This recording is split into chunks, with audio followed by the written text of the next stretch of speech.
Hello everyone. आज हम exercise 4.3 के फर्स्ट पार्ट हमारा हो गया था और फर्स्ट के सेकंड पार्ट से स्टार्ट करेंगे। 4 पार्ट हैं इसके टोटल। क्वेश्चन क्या था कि यदि निम्नलिखित द्विघात समीकरण के मूलों का अस्तित्व है, तो पहले आप ये चेक करेंगे कि मूलों का अस्तित्व है या नहीं है। यदि मूलों का अस्तित्व हो, वो कौन बताएगा? वो आपको डी बताएगा, विविक्ति कर। और यदि मूलों का अस्तित्व है तो हमारे पास 3 विधियां होती हैं जिससे मर्जी हल करें, लेकिन यहां मेंशन कर दिया तो आप उसे पूर्ण वर्ग विधि के द्वारा हल करें। एक पार्ट हमने सीखा था इसका कि पूर्ण वर्ग विधि से आप हल कैसे करते हैं। द्विघात समीकरण है 2x² प्लस x माइनस 4 बराबर 0। तो पहले तो हमें यह चेक करना है कि मूल आ भी रहे हैं कि नहीं। 3 तरह की बातें होती हैं। अगर d 0 से बड़ा हो गया तो मूल वास्तविक और अलग अलग यानी कि भिन्न है। d 0 के बराबर हो गया तो मूल वास्तविक और बराबर हैं, और d 0 से छोटा हो गया तो मूल वास्तविक नहीं है। तो मूलों का अस्तित्व कब आएगा? यदि d 0 से बड़ा हो गया तब भी आएगा, और यदि d 0 के बराबर हो गया तो भी आएगा। और अगर d 0 से छोटा हो गया तो हम कह देंगे मूलों का अस्तित्व नहीं है, यानी कि मूल आएंगे ही नहीं। तो वहीं बात खत्म हो जाएगी हमारी। तो हमारा जो द्विघात समीकरण है वो क्या कह रहा है आपको? वो कह रहा है जो द्विघात समीकरण है 2x² प्लस x माइनस 4 बराबर 0। डी निकालने के लिए जो डी का फॉर्मूला होता है वो होता है मेरे पास b² माइनस 4ac। तो पहले एबीसी का मान हम ज्ञात करेंगे। एबीसी का मान ज्ञात करने के लिए आप इस द्विघात समीकरण को इसके व्यापक रूप ax² plus bx plus c बराबर 0 से कंपेयर करें और एबीसी का मान निकालें। ए का मान क्या आएगा? जो x² का गुणांक है 2। बी का मान क्या आएगा? x के आगे यहाँ पे प्लस 1 है तो 1, और c का मान क्या आएगा? माइनस 4। ए बी सी हमने निकाल लिया। अब हम निकालेंगे d, और d का फॉर्मूला क्या होता है? d बराबर b² minus 4ac। b², b का वर्ग यानी कि 1 का वर्ग माइनस 4 ब्रैकेट में a का मान 2 और ब्रैकेट में c का मान माइनस 4। तो ये क्या बनेगा हमारे पास? 1 का वर्ग 1 हो गया, माइनस को माइनस से गुना किया तो प्लस हो जाएगा। 4 दूनी 8, 8 चौके 32। तो d बराबर आएगा 33, और जो 33 है वो 0 से बड़ा है। इसका मतलब जो मूल हैं वो कैसे आएंगे? वो वास्तविक और अलग अलग यानी कि भिन्न हैं, यानी कि मूलों का अस्तित्व आएगा। मूल आएंगे, मूल वास्तविक आ जाए इसका मतलब मूल आएंगे। आप ये भी कह सकते हो कि इसका मतलब ये हुआ कि मूलों का अस्तित्व है और 2 मूल आएंगे, और दोनों अलग अलग आएंगे, ये भी मालूम है। अब निकालते हैं उनको फिर, और निकालेंगे किस विधि से? पूर्ण वर्ग विधि से। पूर्ण वर्ग विधि के लिए क्या होता है? आप द्विघात समीकरण लिखें। यह आ गया हमारे पास 2x² प्लस x माइनस 4 बराबर 0। मुझे x² के गुणांक को 1 करना है, लेकिन यहां पर क्या है? 2 है। तो आप पूरे समीकरण को 2 से भाग कर दें, लेकिन एक साइड नहीं, दोनों साइड आपको भाग करना होगा। दोनों ओर 2 से भाग करने पर आप चाहें तो ऐसे करके भी दिखा सकते हैं इसको भाग, यानी इस तरह से 2x² प्लस x माइनस 4 इसको 2 से भाग किया और बराबर 0/2। ये बिल्कुल प्रॉपर तरीका हो जाएगा करने का। दोनों तरफ हमने क्या किया? 2 से भाग कर दिया। 2 से भाग किया तो क्या होगा? इसको अलग अलग भाग करें। 2x²/2 हो गया, प्लस x/2 हो गया, माइनस 4/2 हो गया, और 0 के बटा में जो मर्जी आ जाए क्या बन जाता है? 0।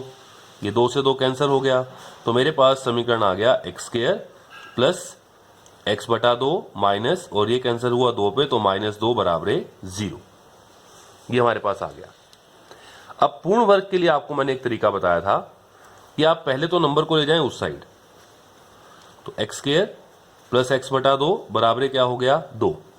उसके बाद ये कहा था आपको कि जो x का गुणांक है, x का गुणांक क्या है? ये प्लस तो है ही है, 1/2। x का गुणांक है 1/2। इसका आधा करना है आपको। तो आधा कैसे किया जाएगा? 2 से नीचे भाग करना पड़ेगा, 2 आपको हर में लगाना पड़ेगा। तो 1/2 का आधा किया यानी कि 2 से भाग किया, तो यानी कि नीचे 2 आएगा, तो ये क्या बनेगा? 1/4। तो 1/4 का वर्ग दोनों तरफ जोड़ दें तो लेफ्ट साइड में आपका पूर्ण वर्ग हो जाएगा कंप्लीट। क्या करना है? जो x का गुणांक है उसका आधा करना है। यहां पर x का गुणांक क्या था 1/2, उसका आधा किया 1/4 और दोनों तरफ इसका वर्ग जोड़ दें प्लस x/2। यहां पर भी क्या किया 1/4 का वर्ग जोड़ दिया और बराबर 2 प्लस यहां भी क्या किया 1/4 का वर्ग जोड़ दिया। आप ये काम एक साइड नहीं कर पाएंगे, आपको दोनों साइड करना होगा। अब अगर आप ध्यान से देखें तो लेफ्ट साइड में तो आपका पूर्ण वर्ग बन चुका है और जब यहां पे प्लस आ रहा है तो इसका मतलब a², ये प्लस b² और ये प्लस 2a भी बनेगा। हमारा जो फॉर्मूला होता है a² plus b² plus 2ab, ये होता है a प्लस b सारे का वर्ग। तो यहां पे a का मान क्या हुआ x और प्लस b का मान क्या होगा 1/4, इस सारे का वर्ग बनेगा। आप चाहे तो चेक कर सकते हैं कि इसका वर्ग और ये बराबर है। कैसे? a प्लस b का वर्ग क्या होता है a² plus b² plus 2ab, तो a² का मतलब x का वर्ग प्लस b² का मतलब 1/4 का वर्ग प्लस 2 ब्रैकेट में a का मतलब x और ब्रैकेट में b का मतलब 1/4। तो ये x² प्लस 1/4 का वर्ग प्लस ये 2 से 2 कैंसिल हुआ तो क्या आएगा x से कम x/2। आप चेक कर लें x² प्लस x/2 प्लस 1/4 का वर्ग, ठीक है। और आपको हमेशा लिख देना है इसको, बिल्कुल हमेशा बनेगा ये। तो ये क्या बना a प्लस b का वर्ग यानी x प्लस 1/4 का पूर्ण वर्ग, पूर्ण वर्ग विधि है इसका नाम, बराबर 2 प्लस 1/4 का वर्ग, 1 का वर्ग 1 और 4 का वर्ग क्या हुआ 16। अब राइट साइड में आप एलसीएम लेके ठीक कर दें इसको। इसके बटा में कुछ नहीं 1 लगा दें, 1 और 16 का एलसीएम 16 आएगा। 1 से भाग किया 16 और 16 दूनी 32 प्लस 16 एकम 16 1 और 1 एकम 1, तो ये आ गया 33/16 और लेफ्ट साइड में क्या है x प्लस 1/4 का वर्ग। अब क्या करते हैं, नेक्स्ट स्टेप आपको मालूम है कि जो वर्ग है वहां जाकर वर्गमूल हो जाएगा राइट साइड में, लेकिन प्लस माइनस के निशान के साथ। जो वर्ग है वो वहां जाके क्या हो जाएगा वर्गमूल, लेकिन प्लस माइनस के साथ। तो क्या बनेगा x प्लस 1/4 बराबर प्लस माइनस 33/16 का वर्गमूल। तो ये क्या बनेगा x प्लस 1/4 बराबर प्लस माइनस वर्गमूल 33, तो ऐसे का ऐसे, क्योंकि 33 के टुकड़े क्या बनते हैं हमारे पास 3 गुना 11। जो 33 है उसके टुकड़े क्या बनते हैं हमारे पास 3/3 गुना 11, तो कोई जोड़ा नहीं बनेगा। और नीचे 4 गुना 4 और जोड़े में से एक बाहर आ जाएगा। आप चाहे तो करके दिखा दें 4 गुना 4, इसका कोई जोड़ा नहीं बनता तो ये वर्गमूल ऐसा ही रहेगा, लेकिन इसका जोड़ा एक पेयर बन गया, जोड़े में से एक बाहर आएगा तो ये हो जाएगा x प्लस 1/4 बराबर प्लस माइनस वर्गमूल 33/4। अब बीच में लाइन खींच लेंगे, एक बार प्लस के बराबर लेंगे एक बार माइनस के बराबर लेंगे। मैं यही करता हूं, साइड में लाइन खींच ली मैंने। बीच में मैंने कहा एक बार तो x प्लस 1/4 बराबर प्लस के निशान के साथ वर्गमूल 33/4 और एक बार इसे क्या ले लिया माइनस के निशान के साथ माइनस वर्गमूल 33/4। ये प्लस का 1/4 वहां ले जाएं तो x का मान क्या आएगा वर्गमूल 33/4 माइनस 1/4, दोनों का एलसीएम 4 ही आएगा, बेस 4 है, ऊपर माइनस है तो माइनस हो जाएगा। तो हमारे पास क्या आ गया x का मान वर्गमूल 33 माइनस 1/4, ये पहला मूल आ चुका है। और यहां से ये प्लस का 1/4 वहां जाकर माइनस का 1/4 हो जाएगा। फिर 4 और 4 का एलसीएम 4 आएगा, तो माइनस वर्गमूल 33 माइनस 1/4 ये दूसरा मूल आएगा। तो ये 2 मूल आपके आ चुके हैं। तो इस द्विघात समीकरण के 2 मूल आ गए हैं।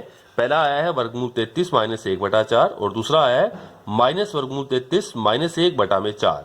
तो ये 2 मूल आए हैं और किस विधि से निकाले हैं हमने पूर्ण वर्ग विधि से। ये पार्ट नंबर 2 है आपका। इसके बाद पार्ट नंबर 3 देखते हैं। चलिए पार्ट नंबर 3 है हमारे पास 4x² प्लस 4 वर्गमूल 3x प्लस 3 बराबर 0। ये द्विघात समीकरण है। पहले हम चेक करते हैं कि इसके मूलों का अस्तित्व है या नहीं, कि मूल आएंगे भी या नहीं आएंगे। तो मैंने कंपेयर किया इसे किसके साथ ax² plus bx plus c बराबर 0 के साथ। तो मेरे पास जो a का मान आया a बराबर क्या आया x² के आगे जो गुणांक है वो 4, b बराबर कितना आया ध्यान से करना है ये 4 वर्गमूल 3 और c बराबर कितना आया 3। ए आ गया, बी आ गया और सी आ गया हमारे पास। जब ये तीनों आ गए मेरे पास तो अब हम डी का मान निकाल देते हैं। तो डी का फॉर्मूला क्या होता है, डी बराबर बी स्क्वायर माइनस 4ac। ये हमारे पास होता है B square minus 4ac।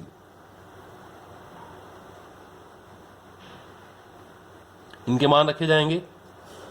B का मान है 4 वर्गमूल 3,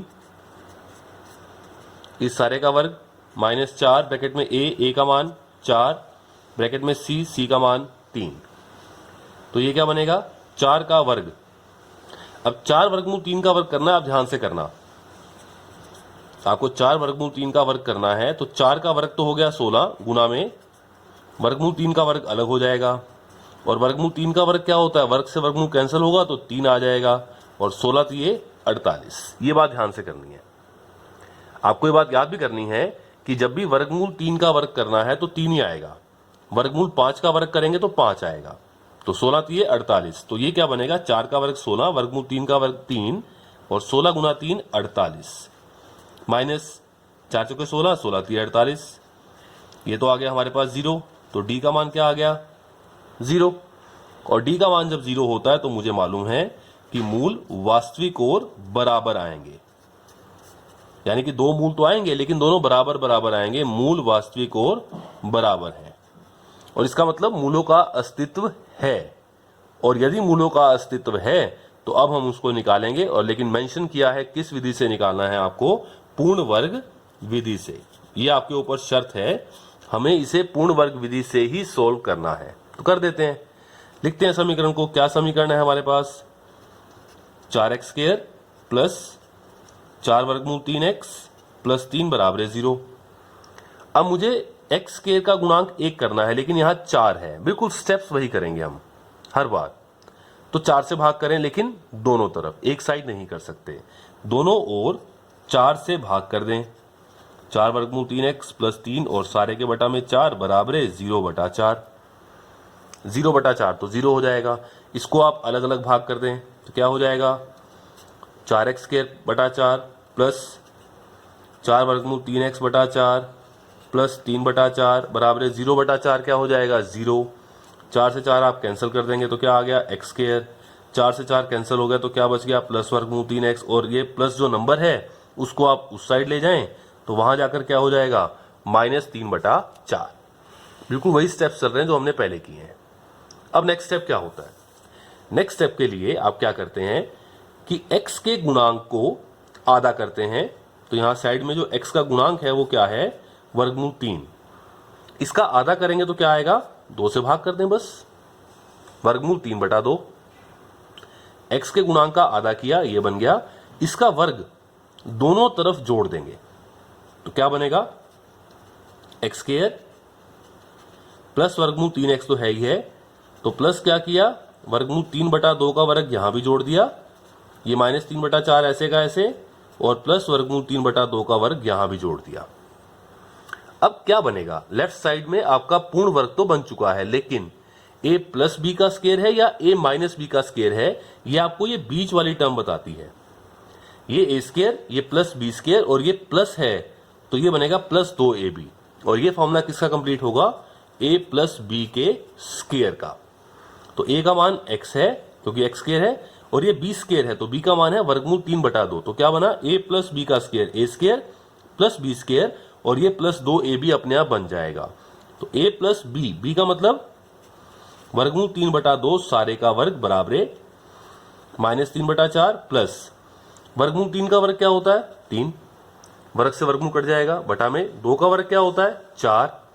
अब अगर आप इसको ध्यान से देखें तो एक माइनस का है और एक प्लस का है, -3/4 प्लस 3/4 ये कैंसिल हो जाएगा, ये 0 बनेगा।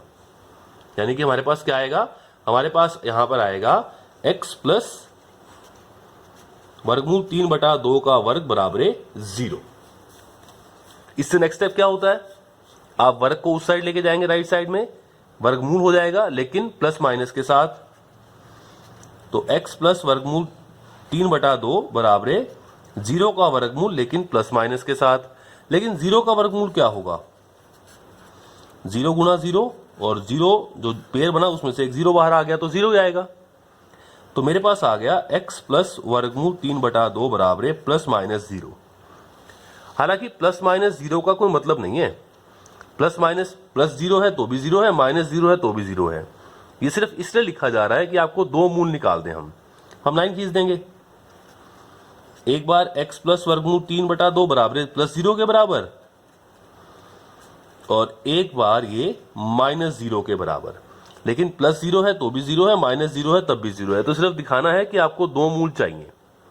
ये प्लस वर्गमूल 3/2 वहां जाकर क्या हो जाएगा, माइनस वर्गमूल 3/2, और ये प्लस वर्गमूल 3/2 वहां जाकर क्या हो जाएगा, माइनस वर्गमूल 3/2। तो मेरे पास जो मूल हैं वो आ चुके हैं। मूल बराबर है, पहला भी क्या आया, माइनस वर्गमूल 3/2, और दूसरा भी क्या आया, माइनस वर्गमूल 3/2। और ये तो मुझे पहले ही मालूम पड़ गया था कि दो मूल आएंगे और दोनों ही बराबर भी आएंगे। तो ये दो मूल आ चुके हैं, और किस विधि से निकाले हैं हमने, पूर्ण वर्ग विधि से। एक लास्ट पार्ट है क्वेश्चन नंबर फर्स्ट का, वो भी देखते हैं। चलिए, पार्ट नंबर 4 है। पार्ट नंबर 4 में द्विघात समीकरण है 2x² प्लस x प्लस 4 बराबर 0। पहले हमें यह चेक करना है कि मूलों का अस्तित्व है या नहीं है। यदि है तो पूर्ण वर्ग विधि से हल करना है। तो मूलों का अस्तित्व कौन बताएगा हमें, d बताएगा, यानी कि विविक्तिकर। d निकालने के लिए मुझे पहले abc का मान पता होगा, तभी तो 20 माइनस 4ac हम लगा पाएंगे। तो एबीसी निकालते हैं। एबीसी निकालने के लिए इस द्विघात समीकरण को हम कंपेयर करेंगे जनरल फॉर्म से, और जनरल फॉर्म क्या है, ax² plus bx plus c बराबर 0। कंपेयर करते हैं, एबीसी का मान निकाल लेते हैं। तो मेरे पास a का मान क्या आएगा, x² का गुणांक 2, b का मान क्या आएगा, x के आगे प्लस 1 लिखा है यहाँ पर जब कुछ नहीं होता तो 1, और c यानी कि नंबर कितना है, 4 है। तो एबीसी मेरे पास आ चुका है। अब d निकाल देते हैं, और d का फॉर्मूला क्या होता है, b² माइनस 4ac। इनके मान रखते हैं, b का मान 1 का वर्ग माइनस 4 ब्रैकेट में a का मान 2 और c का मान 4। 1 का वर्ग 1 माइनस 4 दूनी 8, 8 चौके 32। अब एक प्लस का एक माइनस का, प्लस का 1 है माइनस का 32 है। बड़ी रकम माइनस की है तो निशान माइनस का, और 32 में से 1 गया तो क्या आएगा, 31। तो ये बन जाएगा मेरे पास माइनस 31। अब की बार जो d का मान आया वो माइनस में आ गया, यानी कि 0 से छोटा। और यदि d का मान माइनस में आ जाए, यानी कि 0 से कम आ जाए, तो उस समय तो मूल वास्तविक होते ही नहीं, मूल वास्तविक नहीं है, यानी कि मूल आएंगे ही नहीं। तो आप ये कह सकते हैं कि मूलों का अस्तित्व नहीं है। इस बात का मतलब ये होता है कि ऐसे कोई भी x का मान आ ही नहीं सकता, ऐसा x का कोई मान आ ही नहीं सकता, ऐसी कोई वास्तविक संख्या x नहीं आ सकती जो इस समीकरण को संतुष्ट कर दे, यानी कि जो इस समीकरण का हल बन जाए। तो कोई हल ही नहीं आएगा, और जब हल नहीं आएगा तो आप कौन सी विधि लगाएंगे, लगानी नहीं है विधि आपको, आप हल निकाल ही नहीं पाएंगे क्योंकि कोई हल ही नहीं है। तो ये हुआ हमारा क्वेश्चन नंबर फर्स्ट का लास्ट पार्ट। अब क्वेश्चन नंबर 2 में भी हम ऐसे ही करेंगे, यही चारों पार्ट्स दोबारा करने हैं। हमें चेक करना है मूलों का अस्तित्व है, तो आप उन्हें किस विधि से हल करेंगे आगे क्वेश्चन नंबर 2 में, द्विघाती सूत्र से आप उसको हल करें। द्विघाती सूत्र में भी आपको पहले d निकालना होता है हमेशा, ठीक है। तो क्वेश्चन नंबर 2 में यही चारों पार्ट्स दोबारा से करने हैं, लेकिन इन्हें करना है, यहां हमने किया पूर्ण वर्ग विधि से, और क्वेश्चन नंबर 2 में हमने इसे करना है द्विघाती सूत्र से।